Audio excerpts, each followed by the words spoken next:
exposure, defenses, and consequences. Awesome. Yeah. And those three together form resilience. And what we see time and again is organizations hit by ransomware, realizing just the enormity of the task of rebuilding a whole interconnected technology system that they rely on that they don't properly understand. Welcome to Cyber Focus from the McCrary Institute, where we explore the people and ideas shaping and defending our digital world. I'm your host, Frank Salufo, and this week I have the privilege to sit down with Richard Horne. Richard is the CEO of the UK's National Cybersecurity Centre. I'll let him explain a little bit to some of our viewers what that entails. Prior to that, he had leadership roles in the private sector, both at PwC in the United Kingdom as well as Barclays Bank, and also did a stint inside the Cabinet Office when the UK put together their first national cybersecurity strategy. Really excited to sit down with Richard today, and Richard, thank you for joining us. Thank you, Frank. And I should say War Eagle. War Eagle, yeah, and I'm going to get to that in a second. Okay. So, and a PhD in mathematics, so you're a lot smarter than me. So please take that in mind while we have our conversation. But I think many of our viewers are familiar with NCSC, some intimately, but others not so much. And I thought it would be good to start with the UK's role and where NCSC fits into that. Yeah, so the NCSC was set up 10 years ago, so it was one of the first sort of national bodies to be set up for cybersecurity, really with this whole remit of sort of getting after the challenge of a lot of the information we need is in secret domain, and we need to get it in public hands, private sector hands, and to bring private sector and government together. So to be that hub. So that was kind of a lot of the original drive. And so we sort of overlap and partner with NSA, CISA, FBI, and others in the US system. We're part of GCHQ, so the Signals Intelligence Organization. Our in the UK, NSA or Canada, right. CSE. Absolutely, Yep. yeah. And I think that's really important for us because a lot of the information on the most advanced threats comes from Signals Intelligence, and so to be the ones creating the intelligence as well as sort of driving use of it to raise our defenses is really important. And there's probably three main parts to our what we do. One is raising the overall levels of defense and resilience across the UK as a whole, across all organizations, and particular emphasis on CNI.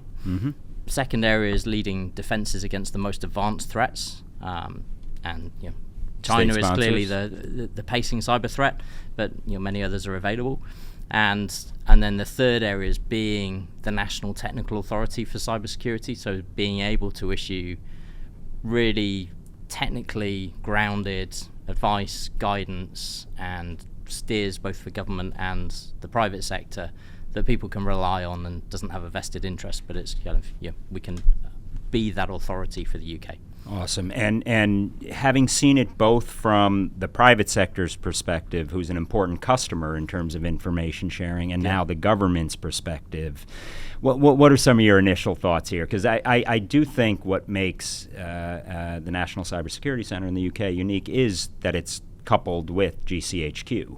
Yeah. And does private sector have an ability to drive requirements, information needs, or how does that work? So it's really at the heart of our ethos is bringing private sector and government together and all the different parts of government. So when I was in the private sector, I was leading a certified incident response company. So NCSC certifies incident response commercial organizations so that when there's a major cybersecurity incident, we have the ability to scale using commercial providers and point victims of cyber attacks to these commercial providers to get help and support, and then share the information back. So we did a lot of that, and worked some big incidents, and we uncovered something called Operation Cloud Hopper, which we worked with NCSC, big case, where we discovered compromise of the big IT service companies, and onwards work from that. So it's a great example of how it works. Private sector sees things that government doesn't see, and being able to pull and the vice whole versa, and right? vice versa. Absolutely, that's right. But it really is important to get that all working together. And so we have all sorts of schemes where we work with private sector. We have something called an I-100, where we have the ability to second people in either kind of full time for a short period, or a day a week for a longer time, or a day a month, or whatever it is, to work on specific things with us where we can pull those two views together. And we have literally hundreds of people working with us in that way from the private sector. And then we have other schemes as well where we work with the private sector and pull that kind of unique secret view together with the unique private sector view and bring them together. Which is awesome. And in the counterterrorism environment, I was always somewhat jealous of what the UK was able to do. They would call it the rich picture, and they would literally, so it is bringing together that rich picture, in this case, in the cyber domain. Absolutely. And that is critical, because you gotta understand what you're dealing with before you can actually, determine whether you go after it through conventional means, unconventional means, or cyber means, and that's pretty cool. Let's talk a little bit about the threat, and we've had a number of guests on speaking about the threat from different perspectives, from space all the way down to more traditional. But from a UK perspective, and if I'm not mistaken, you do an annual assessment out of the NCSC. Anything unique come out of the 2024 assessment, which was months after you were on the job? So I think that probably the biggest thing that struck me that we drew out in our assessment is this sense of a widening gap. So we have the threat evolving at a real pace, both the sort of sophisticated end of the nation state side of threat, but also the scale of ransomware and the likes of more moderate level threat. And and then as well the proliferation of cyber threat tooling and enabling sort of smaller nation states to do some quite advanced things. So we have this kind of quite fast evolving threat picture. And then our defenses across society are kind of edging forward, but they're not edging forward at the same pace of the threat. Equally, our exposure is increasing really rapidly. So as a society, and the attack surface continues to grow. The attack surface and also the impact of a cyber attack, because we're becoming so dependent on technology, therefore the impact of an attack that takes that technology away from us is far greater. So that exposure is growing as well. And when you look at that, if you were to rack and stack, I mean, from a U.S. perspective, you'd have the big bad actors, Russia, China, Iran, North Korea. You would have proxies, which are becoming much more difficult to discern sometimes who's the puppet, who's the master, and it's blurring pretty rapidly. And then you've got criminal enterprises that, honestly, 4 years ago, the capabilities they have today would be in the hands of very few nations, including maybe our own, are the only two that would have had that capacity. So it is moving quickly. How do we get to the point where we're not reacting, we're building resiliency into our systems? And I know you've put great emphasis on resilience, and I was happy to see that, because we're never going to protect everything everywhere all the time from every perpetrator and every modality of attack. But we damn well better be able to defend our systems, or at least build some resilience into that. And how does that look from UK perch? So I think I would sort of break it down into, for the kind of moderate level sophistication like ransomware and what have you, we need all organizations to recognize it's their job to defend themselves. We can't do it for them because they're running their systems, they're running their IT, they're making choices about whether they replace legacy or not. It's their decisions, and they need to encapsulate cybersecurity resilience in those decisions. And then for the more advanced threats, we clearly have more of a role to play in supporting getting after it. But for those organizations sort of meeting their responsibility, I often talk about three things to think about as sort of exposure, defenses, and consequences. Awesome, yeah. And those three together form resilience. So understanding your exposure, both kind of directly to you and through legacy systems, through your supply chain, indirectly, just kind of that totality of how exposed are you to cyber attacks. The second area is defenses. Are you building the right appropriate level of defenses for the exposure you have, and therefore the risk you carry?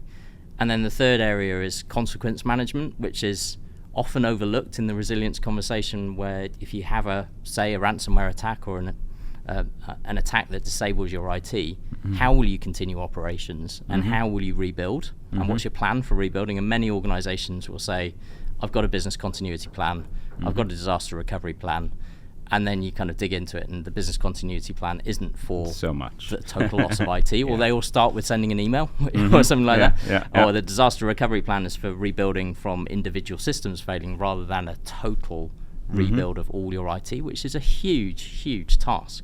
And what we see time and again is organizations hit by ransomware realizing just the enormity of the task of rebuilding a whole interconnected technology system that they rely on that they don't properly understand. And from a U.S. perspective, we've sort of designated 17 sectors to be critical. There's a couple that I think have to be on that list that aren't, like space, but there are a few maybe that can be re-examined, re-looked at. But if you were to look at it from a U.S. perspective, I mean, financial services, because they're in it for the business, and without it, they're out of business. The old Willie Sutton principle, why rob banks? That's where the money is. So they've clearly started to invest, and there's some regulatory objectives they need to meet very regularly. Electricity, if you don't have power, you don't have banks, you don't have anything else. But then you've got some laggards in the U.S., like water in particular, but so essential to public safety. How would you sort of rack and stack? And I don't want you to give A's, B's, C's. We're not, this isn't a university class per se, but do you think most of your critical infrastructure is where it needs to be? So no, I don't think. And it's certainly not in the U.S. Yeah, so. I think across the both world. our nations and across the world, we're not where we need to be, and we see, and especially when you think about supply chains. And I'm glad you brought that up. So, in the UK, for example, we had a cyber attack against a blood laboratory provider, and that impacted two big London hospital trusts, and so that impacted healthcare provision by a supplier that supplied a critical service to them. So we see that play out again and again and again, and you'll often see sort of ransomware attacks against some small company you've never heard of, and then potential front page impact the next day kind of thing, and you think, wow, how is it that our system works like this? But it's because we're so interconnected and the supply chains flow so much. So absolutely, I think some areas have made real progress. Financial services and especially the big banks have had a lot of regulatory attention in this area and have made huge strides. But as you say, it's a pressing issue best for them. interest. That's right. Yeah. So there are some really good examples of what can be achieved, but it takes time and it takes focus, and that's something we're all on that journey together. And if I'm not mistaken, NCSE is taking a smart approach. You can't look at everything all the time, but looking at where you can have where systemic risk is and where you can have systemic impact on the positive side. Is that some of the thinking in terms of the analysis and where you can get the biggest bang for your buck or your pound? Or absolutely. We see ourselves. We have such a broad role to play, supporting regulators, supporting individual companies, charities, government departments. But also, we have a whole scheme which we call active cyber defense, where we're looking for opportunities to make a scaled impact. So a great example is something we do called share and defend, where we collate from all sorts of different sources, some commercial, some from our monitoring, some from our intelligence, just all sorts of indicators of malicious links. And then we send that in real time to our internet service providers in the UK so they can start blocking in real time. And we're just starting to understand the impact of it, and it's phenomenal. The amount of clicks on links that are getting blocked because of that service. So it's not a silver bullet, but if we can sort of, through interventions like that, take noise out of the system and allow us to focus on, therefore, what really matters beyond that. And then it allows you and the security service to focus on the greatest risk, right? So right. It's all triaging, prioritizing, if you were to look at it at a medical sense, in terms of trying to have the greatest consequence. By the way, active cyber defense is it's a big issue that's being rediscussed here in the United States. Anything you want to share in terms of the ACD concept? I think for us, it's something we started many years ago with protective DNS and offering it largely to government. Which is systemic, Yeah, that's right. But it's something organizations have to take it up, and so it's kind of largely contained to government departments and charities and things, which we've been expanding out as a service. But you can't cover everyone with that. So what we're doing is taking the outputs of what we're learning from that and turning it into this share and defend, which then goes to the internet service providers and enables them to take the real scale impact that kind of covers everything as well. So we're all the time looking for ways to innovate and create those scaled impacts. Awesome. And if there were a significant incident in the UK and say Cobra was stood up or whatever process was stood up in the UK, where would NCSC fit into that picture? It's our role to communicate, this is what's happening, this is what we don't know, this is what organizations need to do to defend themselves, and this is how we can help. So it's absolutely our role to be at the center of incidents as they happen that are of national significance, and to be sort of leading the charge in terms of this is the technical picture and what organizations need to do. And I think we're starting to see that cyber is its own domain, but it transcends air, land, sea, space. It's getting harder to differentiate physical cyber, kinetic cyber.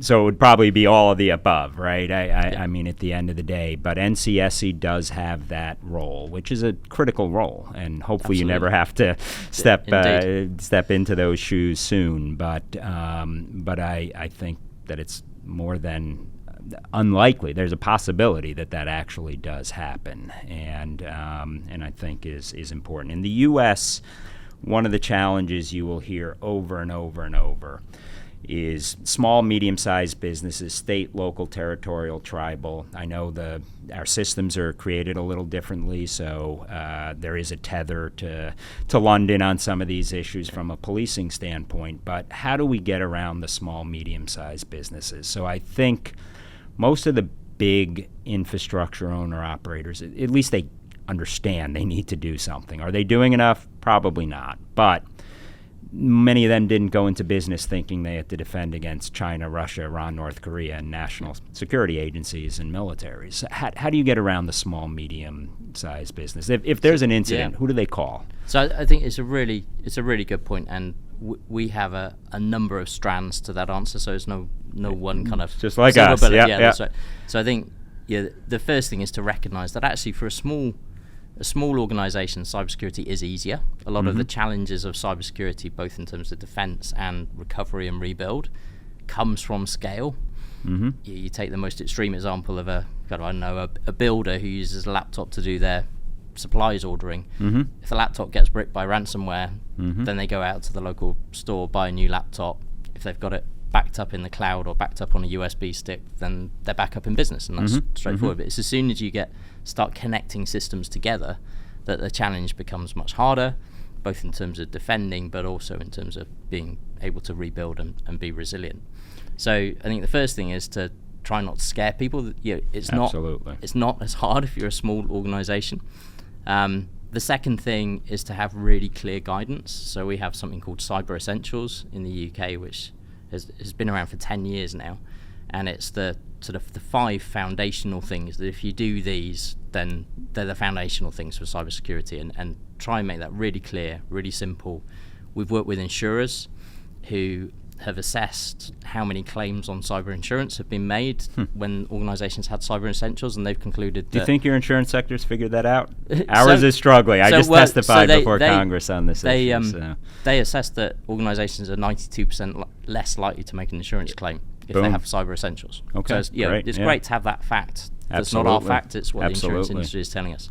So things like Cyber Essentials, then we have a cyber governance code of practice for people who lead organizations, and just try to make it really simple. What are the things to think about in lay people's terms, not talking sort of technical things like that. So we have a whole load of things like that, and then the interventions that we can make at scale, like share and defend, that sort of take some of that noise out of the system as well. Awesome. And do you do any, and forgive me if I don't know this, but do you have like national tabletop exercise? I mean, because what you don't want, and I'm drawing from counterterrorism environment, people exchanging business cards when the bomb goes off or something bad happens or the balloon goes up. How do you start? Because trust is at the heart of everything here, and building trust with your partners. And when you look at cyber, everyone's your partner, right? Yeah. So how do you start sort of peeling that back? So one thing we do in the National Cybersecurity Centre is we have what we call trust groups, where we're encouraging industry to lead them more and more, but we catalyse So for different sectors, we catalyze kind of CISOs coming together largely and sharing information, and they really come into their own in an incident. So in the UK, we had a sort of a little run of incidents in the retail sector recently, similar kind of TTPs. And so the retail trust group kind of fired up and was in real time sharing information about what organizations were seeing, the victims being able to say, well, this is what happened to us, in a trusted environment where everyone could then be vigilant for the specifics of what we were seeing rather than sort of generalities. And you would share those, sort of like an ISAC with some of our critical infrastructure sectors. And very much kind of building it so that it's not, it's sort of a bit more organic than rather than a sort of command and control structure. It's very much a group who feel that self-interest and want to support each other, which I think is really important. And looking at UK's role, and NCSE in particular, leans very forward. And I know there's the special relationship will always exist between the US and UK. And I am an unabashed proponent of the Five Eyes partnership. But when you start looking at international, how do you feel NCSE fits into that picture? Bilat, multilat, all of the above. Where do you? How do you start?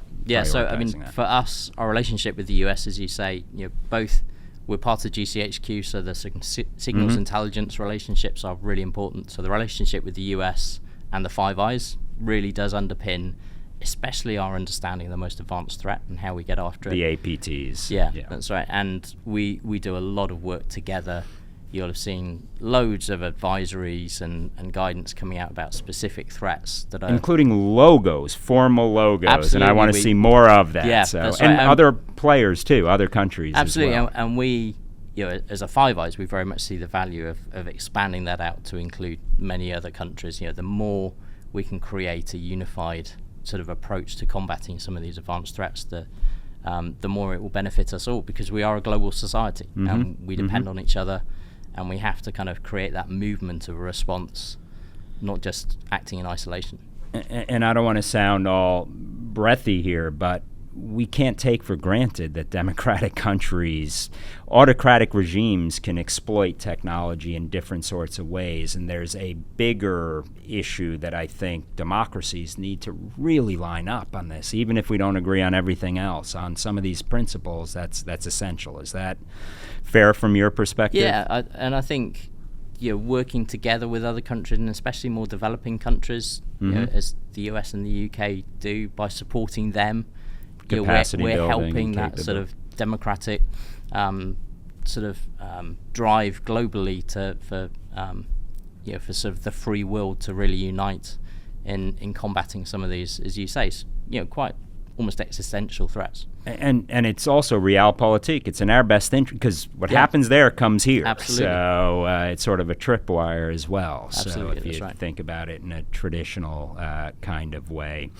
In terms of supply chain issues, this is one, honestly, it's really hard, because at the end of the day, government's visibility is limited here. It's up to industry being able to literally fill out. And I feel like a lot of our policies in the U.S., very well intended, but they're sort of analog solutions to a digital challenge. So SBOM's a great program. I will be the biggest advocate for it, but it's literally like writing in, how do we get our arms around that? And this is important because there are vulnerabilities not only from the data and InfoSec sets of issues, but hardware, firmware in particular here, right? Yeah, and I think, as you say, it's kind of, it is one of the big unsolved challenges, as it were, that a lot of the technology that's out there today, we see many cyber attacks exploiting zero-day vulnerabilities that frankly shouldn't be there, and the quality of code that we have in our hardware, software, it is a big issue. I think there's real opportunity. With we haven't talked about AI yet, and I think it's probably we're going to get there. You can't escape without that. No one can. The biggest opportunity with AI, I think, in my view, is if we can use AI to generate good code at the outset, then that's a phenomenal win.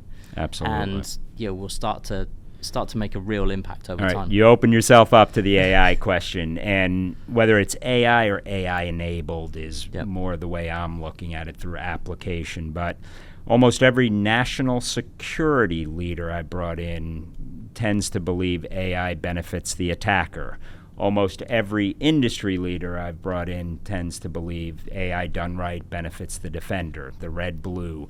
Clearly, it's a combination of both in my eyes, but I'd be curious, how is NCSC using AI or with your partners? Yeah. Is that I hope you're leaning forward on this, but smartly, I would imagine, too. So right? I think one thing I do with cybersecurity is I try to talk about cybersecurity as a contest, especially in private sector organizations. There's a bit of a mindset of this is a risk, how do we control the risk? And actually you can't control it, it's a contest. Great. And I play tennis, and I played tennis in college too, so there we go. So thinking about, in tennis, it's a contest. You're all the time seeing your opponent develop, you're developing, and you're working that through. And I think AI is almost like you're probably too young for this, Frank, but when we move from wooden rackets to I played with wooden rackets. Composite rackets, yeah. It's like, was that an advantage? It was an advantage to both sides, and it was about adopting the technology and using it. And so I think it's like that with AI. Is it an advantage to either side in the contest? Well, it depends on your pace of adoption. If you stick with a wooden racket, then ultimately you're going to be overcome by the people and the court, right? Grass is different than hardwood, which is different than clay, which is different than... But it's like, having this new technology does change the game. Yeah. But it's the extent to which you embrace it enables you to keep in the contest. And learn from it, right? So in the DoD setting, they call it persistent engagement. You're sort of grappling with the adversary to learn. And in an AI setting, it is very much the same thing. That the way people discuss it, I think, sometimes isn't helpful because the bad guy only has to be right once. So if you look at it through that lens, you could see how AI is always going to have the scary side. But the truth is you can automate a big chunk of what we're doing. Yeah, that's right. You can take out vulnerabilities at the start. If you're using AI to generate good code, then that could create a huge impact. You can use AI to understand how you're vulnerable. You can use AI to look through your supply chain and see where you're vulnerable in a way that you might not be able to without. You can use AI to understand sort of the real-time view of your landscape, where you're vulnerable, what attackers are doing, being able to join dots that humans can't in real time. So there are huge advantages to defending. Equally, there are huge advantages to our adversaries, and it's a contest. That is a contest. And by the way, that was the old UK counterterrorism strategy, was contest. Yeah, so, that's right. Yeah, that plays well. I love it. So I also, since you brought up AI, we got to go to quantum. And that could be a genuine game changer. Anything that NCSC is, and I know GCHQ is very focused on some of these issues, but because it could change the whole business of signals intelligence and cryptology and cryptography. But anything in particular that NCSC is concerned about, thinking about, investing in from a research? You're a PhD in mathematics, so you're going to know a lot more than I do on this side. But it's a little bit of physics too. But which I'm less. Yeah. So I think, again, quantum, it's a new technology, and for your listeners who don't quite understand the impact on cybersecurity, the big impact is if quantum computers reach a certain size, then they'll be able to break much of the cryptography that's used today. So, but the good thing is we know what cryptography will be resistant to a quantum computer. So it's like Y2K. It's a case of finding all the cases of cryptography in your systems and replacing them with quantum resistant cryptography. Now, clearly, it's a huge challenge, but we do have the luxury of time if we embrace it. So, our view is we can't take it for granted. We can't take it for granted. So, we've issued some guidance recently, which very much aligns with what's been said here in the US and elsewhere in the Five Eyes, that sort of we need to view this as a 10-year journey, and we've just got NIST have just certified some algorithms for use. They're now implementations are being worked up, so you probably don't want to rush in with implementations that are a bit immature. Equally, sort of you need to be looking to having replaced all your cryptography in a 10-year time frame. So there's a 10-year time frame to map out. Now, for many organizations, unfortunately, a lot of their budget cycles don't think in terms of decades. So it's a case of keeping a focus through that time frame on, first of all, testing implementations, understanding your environment, understanding what your suppliers will fix for you over time, understanding what you have in your bill of materials, as you say, that sort of where cryptography is, and getting to that point over that 10-year frame. There's a lot in our business to be depressed about, and I'm often told by friends, a pessimist is an optimist with experience. I still tend to be optimistic. What, on the light side, what keeps you? What's most exciting for you? There's so much innovation going on. But I don't want to put words in your mouth. What are you most excited about? Yeah, I think, and again, it's this kind of contest mentality. There is so much that we're doing that is advancing us. A lot of what cloud service providers can give small organizations today encapsulates so much security, technology and processing that would be out of reach of small organizations a few years ago. But equally, that's part of this evolving contest. You've got to keep getting better, and that's what we're doing. So there is so much that is happening that is good. So I think it's a case of not being pessimistic or optimistic, but being pragmatic about it. We're in a contest. Well, that's a very stoic perspective and a good perspective, because it is reality. And just total sidebar, you mentioned cloud service provider, and that is, if you can push some of that, they are much more capable to provide services to small, medium-sized businesses. And if you shift the onus a little there, have you designated cloud service providers as critical infrastructure? So in the UK, we've designated data critical centers. Function, data centers. The critical infrastructure that a lot of that sort of sits on. And a lot of the, especially in things like financial services, but as well in incoming regulation, critical national infrastructure where they have dependencies on others, for them to flow through requirements on their providers. And AI is very hungry from an energy perspective, and that's become a very big issue here in the United States. To be AI dominant, we also have to be energy dominant. Anything creative that UK is thinking about that? So I think that's kind of slightly outside of my bailiwick. But it affects your work. Absolutely, it affects my work, and the UK has an AI action plan that it's pursuing, that the Prime Minister published several months ago. And that's very much part of the thinking of the UK government, is how do we embrace AI, and how do we kind of be one of the leaders in an AI world. And Richard, I failed to bring up, and during your dissertation, you spent some time in Auburn, did Absolutely, you not? That's why I said War Eagle. Which is a good one, exactly. I spent a few weeks in Auburn. So it was great. It feels like coming home, seeing all the Auburn. Well, you've got an open invitation around here, and anytime you want to get back to campus, that's an open invitation. My team has a pretty big presence in Huntsville as well, because that's space roles there. What questions didn't I ask that I should have? Probably loads. I know. No, I think for me the big thing is in the world we're in, we all need to recognize we have a responsibility for cybersecurity, for ourselves and for others.